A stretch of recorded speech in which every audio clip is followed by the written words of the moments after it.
Cognizant to the needs of our learners, parents, and teachers, the Department of Education provided us with powerful tools for productivity that will allow us to foster critical thinking skills, problem-solving skills, communication and collaboration skills to be compassionate, responsible global citizens. Join us and discover new ideas in our series of professional development training program with the ICTS Edtech Unit and Microsoft Education Philippines. Together, we will equip our learners and empower our fellow educators for a dynamic future.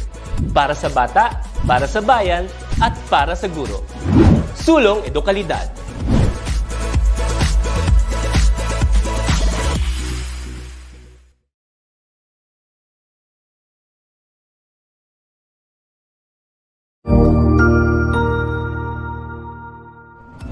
Magandang araw, Sir Wilbur po, at your service. Narito ang ETUlay upang gabayan ka sa inyong pag-aaral upang lubos na maunawaan ang iba't ibang paksa o subject. Ang ETUlay ay isang free online tutorial class na pinangungunahan ng ICTS Educational Technology Unit sa pamumuno ni Undersecretary Elaine Del P. Pascua. Ang programang ito ay hindi lamang para sa mga bata, kundi ito rin ay magsisilbing gabay sa mga magulang at mga guro kung paano nila ituturo o gagabayan sa bawat asignatura ang kanilang mga anak o mga estudyante. Sa kasalukuyan, ang self-learning module mula sa rehiyon ng Calabarzon at kilala sa tawag na pivot ang ginagamit sa ating ETUlay online class. Kaya ano pang hinihintay ninyo? Ihanda na ang inyong mga ballpen o lapis, papel o kwaderno at samahan kaming itulay ang pagkatuto para sa bawat batang Pilipino. Sama-sama tayong magtutulungan para malampasan ang mga hamon sa panahong ito. Halina't matuto kasama ang inyong online tutor sa oras na ito.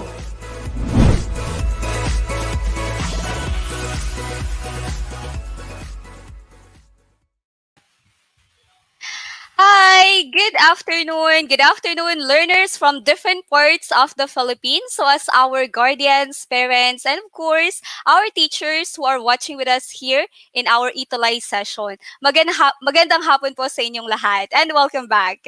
Okay, and I hope really everyone is doing so well, ano? And sino nga ang ating kasama ngayong hapon? Tingnan nga natin. Okay, first comer. Lagi kong tinatanda yung mga first comer, ano. Okay, first comer natin ay si Juhaira Mipantaw Haron. Okay, good afternoon, Jennifer De Castro, Kyle Gabriel de la Cruz, Luz Araneta, Irene Imperial, okay, from Demetrio Imperial, Access. Okay, yes, happy learning everyone. Okay, so magpapakilala po muna ako, no? I'm your tutor, Jazz. Okay, I'm your tutor, Jazz. There it is. Okay. So, nakikita niyo ng screen ko. Okay, so tutor Jazz for your English 6 buddy this afternoon. Okay, and for now, we are going to study. Nakikita niyo ba yung screen ko? Okay, so for now, we're going to study Module 10, okay, Quarter 3, use a particular kind of sentence for a specific purpose and audience. Specifically, we are going to talk about on how to respond to questions. Okay, as we are going to have this responding to questions. Yes, good afternoon from DepEd Marilao, Basel. How do you say it? Basel Estrope. Okay, and from Pagadian City, good afternoon, Mary Jane Sanico, and Rowena Clemente watching from Ramon Central School, Cagayan Valley. Okay, wait a minute.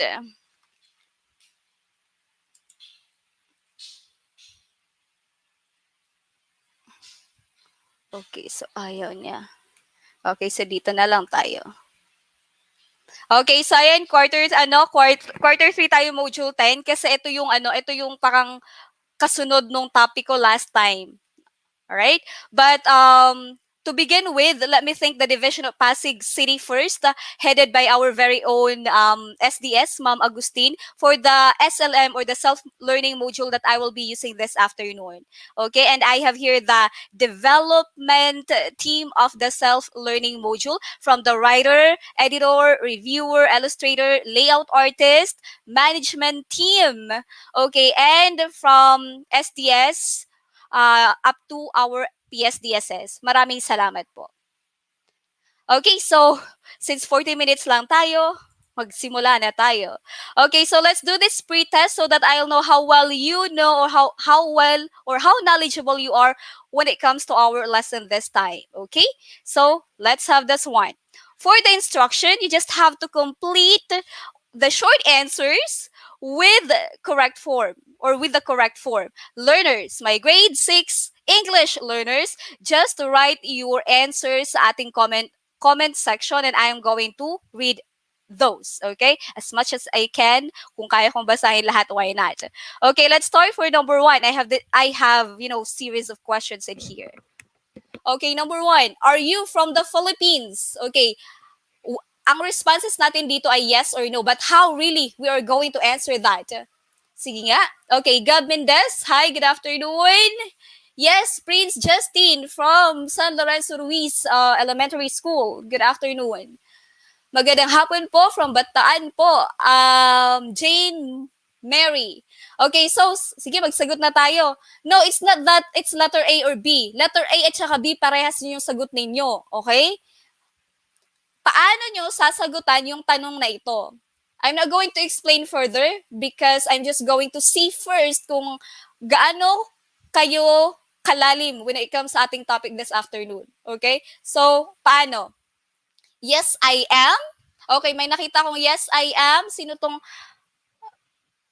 wait. Okay, Dennis Deruca Jr. Yes, I am. Okay, paano naman pag no? It's not A or B, ha?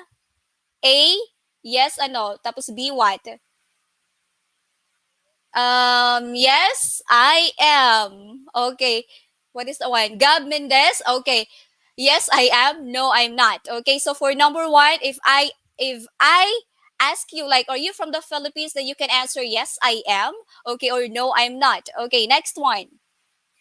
Oh, I'm sorry. Okay. So number 2, is she going by bus? Is she going by bus? Yes. Ano susunod? No, I don't. Okay, Number 2, is she going by bus? Number 2 na po tayo, learners. Is she going by bus? Yes? Or no? When we say yes, okay, yes as she is, or no, she isn't. Okay, great. Next, how about for... Okay, number 3. Number 3, did you ask him about our module? How are you going to answer this? Did you ask him about our module? Yes. If your answer is yes, how do you say it? Yes. Yes what? May kasunod pa yan. Yes ano? Okay. So did you ask him about our module? If your response is okay, Dylan. What is this one? Wait. I cannot see it. May nakita ako kanina. Asa na yun? Dylan. Okay, yes, I did. Okay, yes, I did. Pag no, I didn't. Okay, very nice. Next, how about for number 4? Okay, number 4. Have you been waiting for long? Have you been waiting for long? Yes, good afternoon, Princess Iril Joy. Princess Iril Uy from San Lorenzo 6 Aguinaldo. Okay, advisor, Mrs. Janet Morte. Okay, let's proceed to number 4. Have you been waiting for long? Yes, Have you been waiting for long? Okay, yes, I have. Okay, and no, I haven't. Okay, yes, I have, and no, I haven't. Okay, and for the last one, can he sing? Aha, number 5. Can he sing? Okay, tingnan natin ang sagot. Number 5, can he sing? Okay, if your answer is yes, then how do you say it? Yes. Okay, yes, he can. Marvin Billones, yes, he can. Guada Kabiling Palaran, yes, he can. How about if no?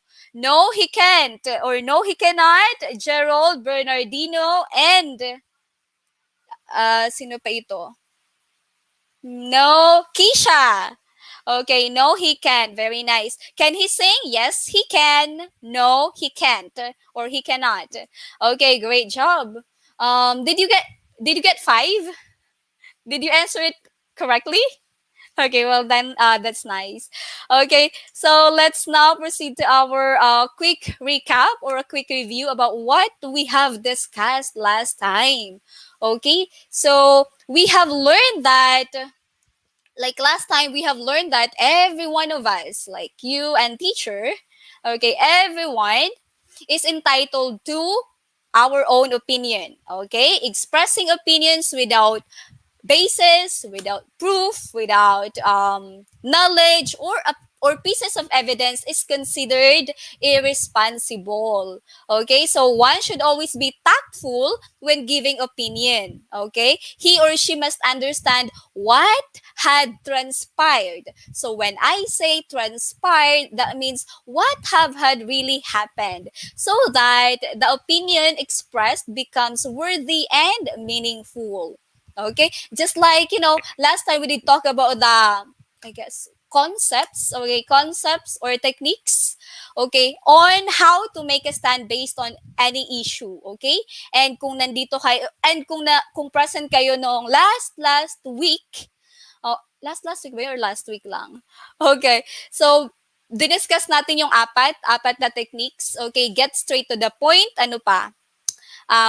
Avoid being biased, know your facts, and be respectful in giving opinions. Okay? So, you are entitled of your own opinion, learners. But once you consider those concepts or tips, I believe that you are going to become you're gonna be a responsible individual when it comes to expressing your opinion. Okay? So, let's now proceed to, okay, ito yung tinapik natin last time. Tada! Okay, and let's proceed now to our lesson. Okay, when do you stand on an issue? It says here, making a stand on an issue requires process. It is important that one must understand the essentials of the issue along with its pros and cons. Okay, ano yung pros and cons? The pros and cons of something are its what? The advantages and the disadvantages, okay, which you consider carefully, so that learners, you can make a sound and sensitive decision. Okay. All right. So Adrian Earl Apalia, student. Okay, hello to all the students of Commonwealth Elementary School QC. Oh, yes. Okay, Marvin, Billones, advantage and disadvantages. Yun yung pros and cons. Okay? So, that's it. Like, most of the time, okay, we express our stand publicly. Tama ba? Okay? Like, when we're having an opinion, we do it publicly. We express it publicly, which tends to influence other people. Like, which tends to influence how others think of an issue. And sabi ko before, okay, some may agree, others may not. Okay, like, because when we are standing on an issue, we are just, we agree or we don't agree at all. Okay, we couldn't be both and we couldn't be in the middle. Okay, it's just like yes or no lang yon. And then dun kayo mag-stand. That's why it's very important na meron kayong proof. Okay, may evidence kayo before kayo mag-stand in any sort of issues. Okay, so today let us talk about the use of a particular kind of sentence for a specific purpose and audience. Okay, specifically on responding to questions. Katulad ng ginawa natin kanina. Okay, and I can see a lot of you really are not getting it right, but I hope that at the end of this session, we will be able to make it through. Okay? So the question is here. How do we properly respond to questions? Sige nga. How do we properly respond to questions? Okay. Sige nga. Sonia Bugayong Flores. Hi po, watching from Cabulusan Elementary School. Watching from Emilio Jacinto Elementary School. Mar Edser Morada. Shikaina Sunga from San Lorenzo Ruiz Elementary School. Okay, with her advisor, Ma'am Janet Morte. Okay, going back to my question. How do we properly respond to questions? Mm-hmm. Okay, so one of the standards in answering question is to be able to answer in a complete sentence.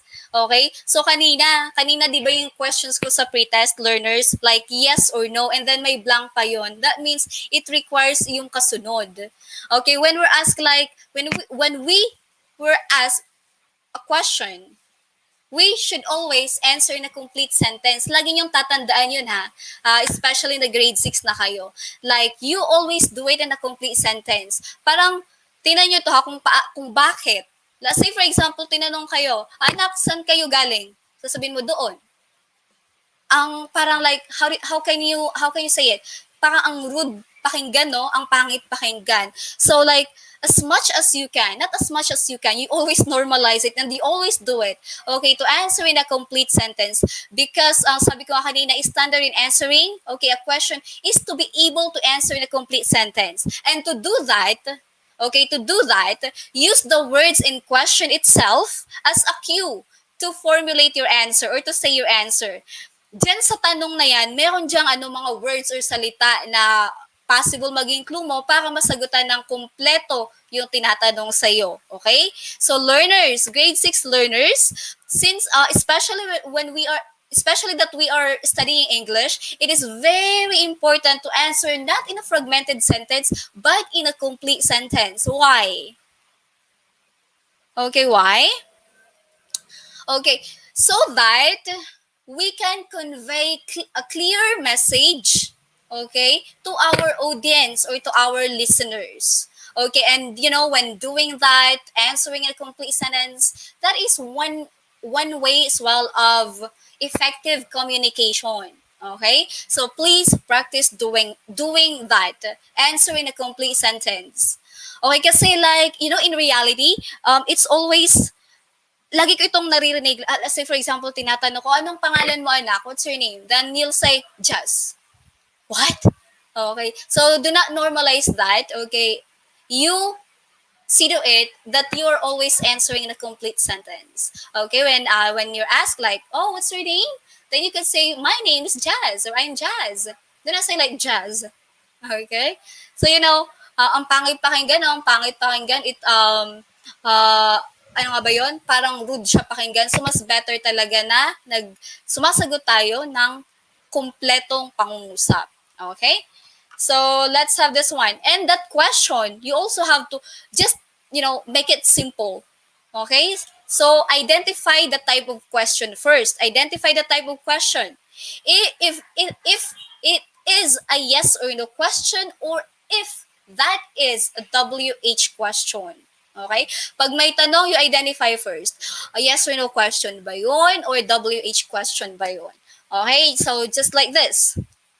Okay, yes or no question. Of course, questions that are answerable by yes or no. Okay, and then the WH question. The question starting with who, where, when, why, what, how, which.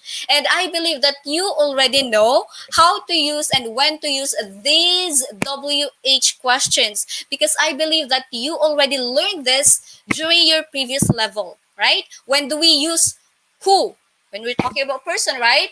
When talking about time, where, place, and a lot more. Okay, so alam nyo na yon. I'm expecting na alam nyo na lahat yon. Okay, so identify. And I have here two kinds of questions. Wait a moment. Okay, is it a yes or no question or WH question? Let's start with this one. Okay, do you have an extra pen? Do you have an extra pen? What is that? Is that a yes or no question or a WH question? Paki-drop nga ng sagot ninyo, paki-comment daw po ng sagot ninyo.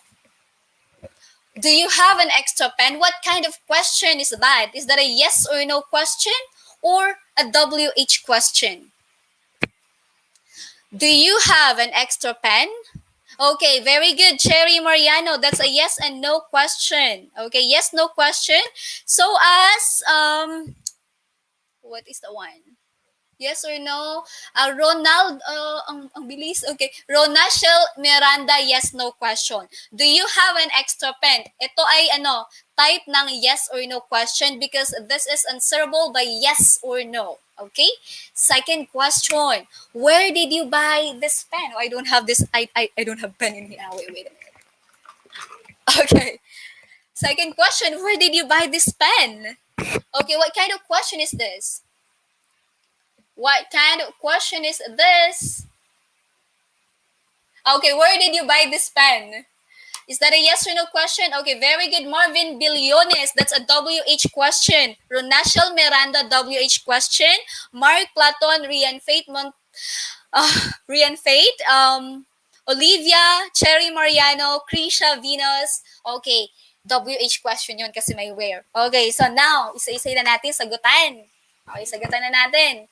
Okay, example number 1. Do you have an extra pen? Sabi ko kanina sa inyo, sa question itself, merong cue dyan, merong word itself dyan, merong word dyan or cue or clue para masagutan nyo ng kompleto yung tinatanong sa inyo. Let's have this. Do you have an extra pen? As you can see, I have not highlighted, but I have underlined the do and you. Okay, so you, because I'm talking about you. So you can answer teacher with I. Okay. Kayo. Okay. If your answer is yes, okay, yes, I, because I'm talking to you, okay, ito do. Yes, I do. Okay, but if it's not, okay, that's a negative sentence or, a negative statement. Okay, may not tayo. Okay? So, no, I pa rin. Okay, do, not. With a negative one, meron tayong not. Ilalagay nyo lang pag no, may not. Okay? So, yes, I do. Or no, I don't, or no, I do not. Okay, talking about this, don't and do not. Okay, class or learners, in English, we call that contraction. Okay, in English, we call that, contraction. Okay, ano nga ba yung contraction, anyone? Meron ba kayong idea kung ano yung contraction? Okay, contraction in English, this is where we make the long phrases shorter. Okay? Like we shorten those long phrases. Like we say do not, we say don't. Okay? Ano ang contraction ng do not? It's don't. Okay? So, pinaikli natin yung do not into don't. Okay, that is what we call contraction. Okay, so yes, I do, no, I don't, or no, I do not. Yun yung mga responses dito. Okay, next. Okay, example number 2. Tingnan natin kung kaya na ma-full screen. So, ayaw pa rin. Okay, sige, dito na lang tayo sa 2. Example number 2, class, is where did you buy this pen? Where did you buy this pen? Okay. Where did you buy this pen? Okay, I have underlined again you and buy. Okay, yun yung cue natin dito. So, this is a WH question, not answerable by yes or no. Okay, so ang sagot natin, okay, I'm talking about you. Okay, so I.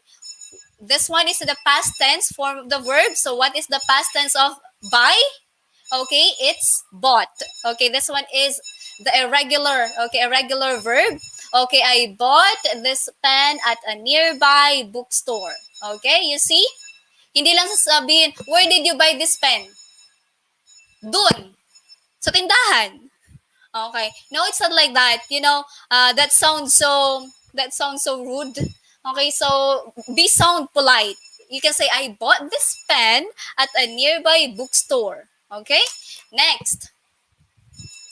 Okay, example number 3. How does your friend look like? How does your friend look like? Okay, I'm talking about your friend. Okay, so she looks like an she looks like an angel. Okay, she is our subject, looks, okay, our verb, and it must be in singular as well, since our subject is singular too. She looks like an angel. Alright? Okay, next one. Okay, punta na tayo, dako na tayo sa activity. Okay? So ngayon, dito sa ating activity, learners, kayo ang magko-compose ng sarili ninyong sagot. Okay? So read the following questions in complete sentences and use the words in the question as a cue. Mind the changes among your pronouns and verbs. Okay, but I am expecting different answers from you. Okay? Kasi iba-iba naman yung preferences ninyo. Okay, paki-drop ulit sa ating comment section, ha? Okay, where would you like to eat? Sige nga, how are you going to answer this? Number 1, where would you like to eat? Sige, I will wait. While waiting, I'm going to read first kung sinong present ngayon. Good afternoon po, watching from New Canaan Integrated School, Alabel 1, District 1, Division of Sarangani. Hi, Cindy Rose Yusores. Okay, sino ito? Mark Platon, I'd like to eat in a restaurant. Okay, I'd like to eat in Jollibee. I'd like to eat out. Oh, very nice. May napapansin ako dito sa mga send ninyo. I like to eat. Okay, I'm talking about WH question ito, where. So, pag sinabi kong where, I'm talking about sa place, lugar. Okay? So, i-direct niyo ako sa lugar saan niyo gustong kumain. Okay, hindi yung ano ang gusto niyong kainin. I didn't say what, I said where. And, nung nakikita ko yung mga sagot ninyo here, look at that one. Ano ang kulang sa sentence ninyo? A sentence must begin with a capital letter and ends with what? With a period. Okay, or what's that? Full stop. A period.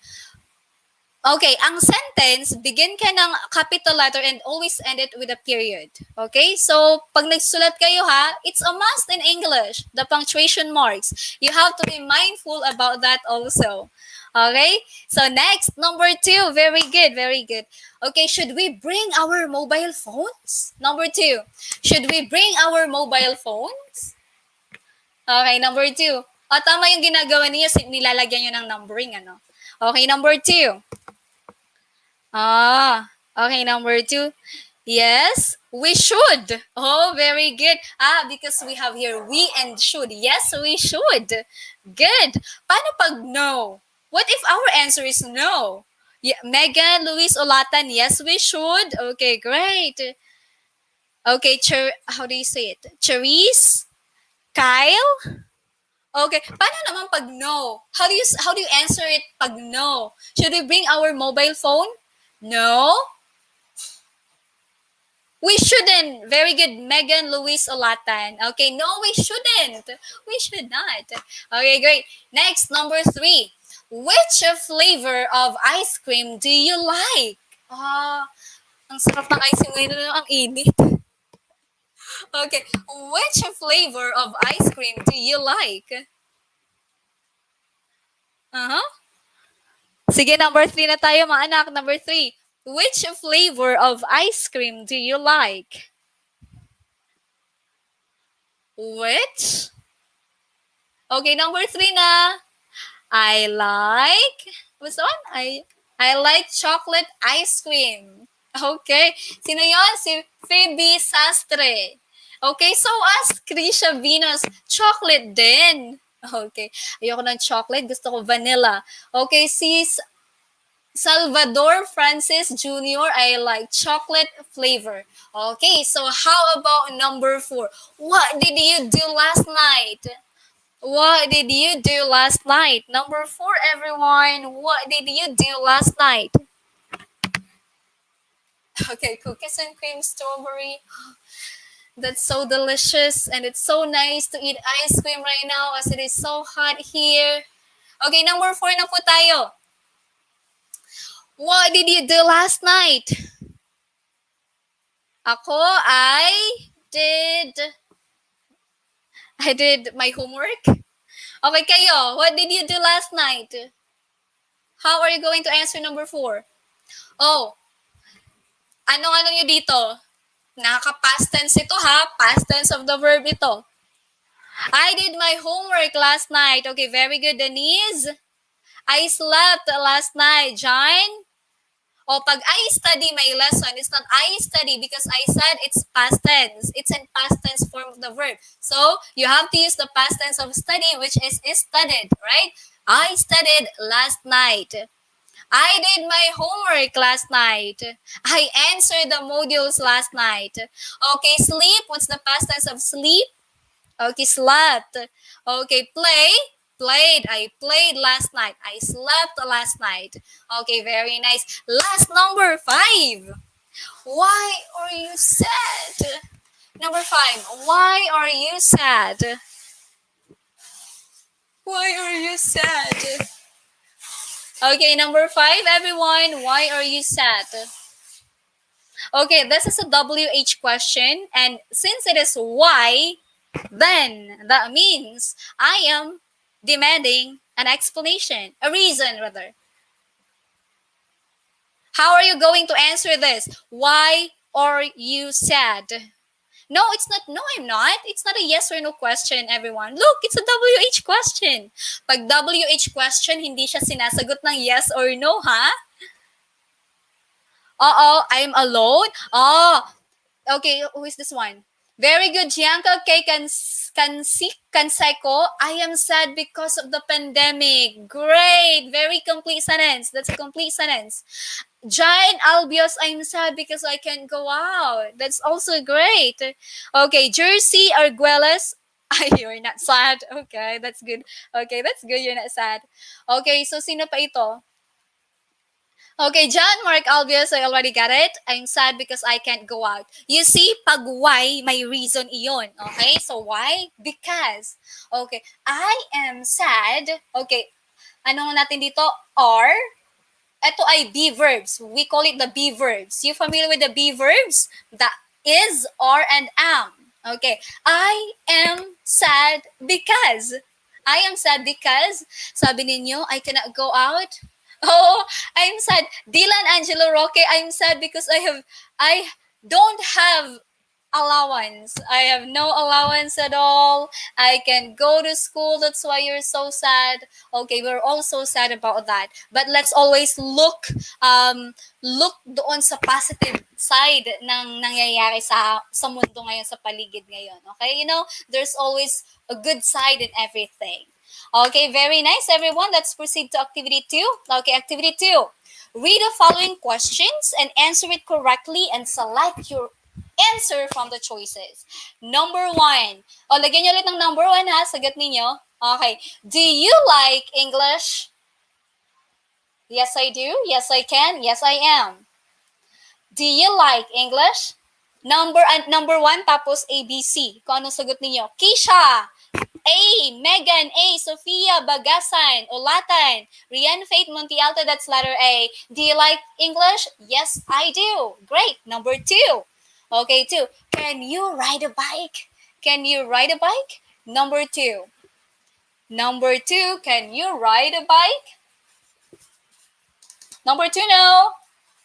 Okay, 2 no learners. Can you ride a bike? Yes, I am. Yes, I can. Yes, I do. Let me see. Number 2 na po tayo. Kisha, letter B. Okay. What is it? Krisha, letter B also. Cedric, Gerson Domingo, Claron, B. Maria Cristina Belmonte, Adrian, Salvador, Francis, yes, I can. Very good. Okay, so sabi ko sa inyo, titingnan nyo lang kung ano, titingnan nyo lang yung question kasi meron at merong cue dyan. Okay, so that you can answer them in a complete sentence. Great, everyone. Okay, next. Do you have a dog? Number 3. Do you have a dog? Do you have a dog? Yes, I do. Sino itong nag-yes, I do? Okay. Oh, bilis. Okay. Yes, I do. Okay, number 3 na tayo mga anak. Number 3.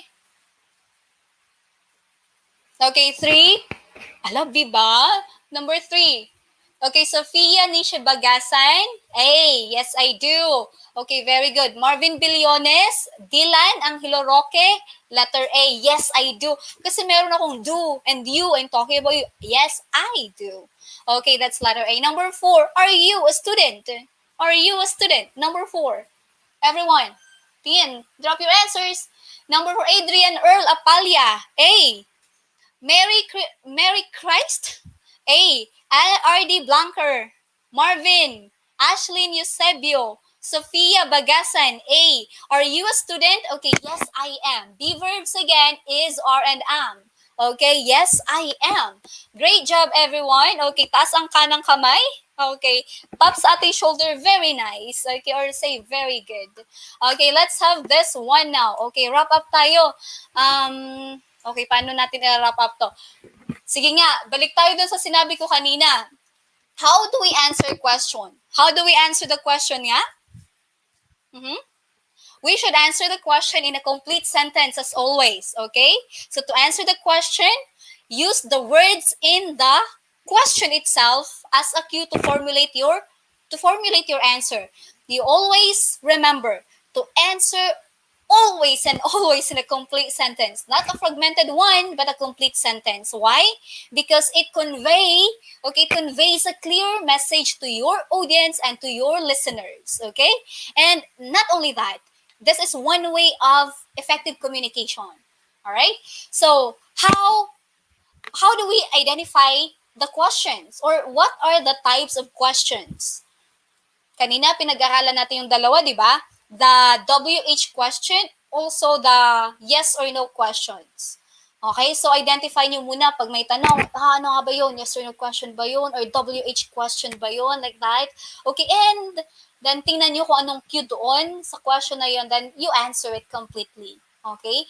Especially, in English, you do it. So that you will not appear to be so rude kasi parang pag hindi tayo nagsasagot ng kompleto, ang rude, ang pangit pakinggan, ang pangit sa tenga pakinggan. So as much as possible, you do that in a complete sentence. Okay, post-test na tayo. Tingnan natin kung talagang may natutunan. Okay, number 1. Do you like a chocolate flavored ice cream? How are you going to answer this? Do you like a chocolate flavored ice cream? Okay. Yes. Okay, what's that? Yes, long. Okay, number 1 na anak. Okay, number 1 na. Number 1. Okay, do you like a chocolate flavor? Yes, I do, Phoebe. Very nice. Okay, number 2. Yes, I do. No, I don't. Number 2. Why do you feel sad and lonely? Okay, why do you feel sad and lonely? Okay, Dylan Angelo Roque, yes, I do din. Okay, how about for number 2? Ito, why question? So, it requires a reason. Okay, I feel sad and lonely because, I lost my pet. Okay, very nice. And sa last natin, what would you like to do during your free time? Last one, what would you like to do during your free time? Everyone, drop your answers there. What would you like to do? I like to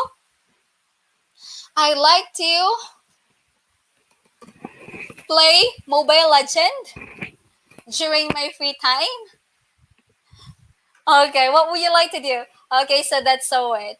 And okay, thank you so much for being with Teacher Jess this afternoon. Okay, so always remember, Tuesday is Choose English Day.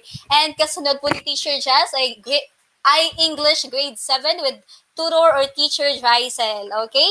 So thank you so much everyone, and tingnan nga natin. Okay, nakakatawa, ang dami. Okay, thank you so much everyone. Okay, and bye-bye. See you on Tuesday again. Good job. Bye.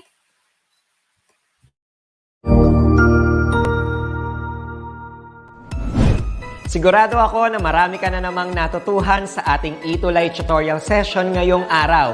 Tandaan, ito ay hindi lamang para sa ating mga mag-aaral, kundi pati rin sa ating mga minamahal na guro at mga magulang na kaagapay natin para maituloy ang pagkatuto sa kabila ng nararanasang pandemya. Patuloy ding sumubaybay sa DepEd TV para sa mga araling ginawang video episodes. Mapapanood ito mula Lunes hanggang Sabado, alas 7 ng umaga hanggang alas 7 ng gabi sa inyong mga telebisyon. Abangan bukas mula 1:00 ng tanghali ang iba pang aralin sa ating ETUlay free online tutorial session sa Filipino. I-like and subscribe at manatiling nakasubaybay sa ating ETUlay tutorial session sa DepEd Edtech Unit FB page at Educational Technology Unit channel sa YouTube at sa DepEd Tayo at DepEd Philippines social media accounts. Paalam!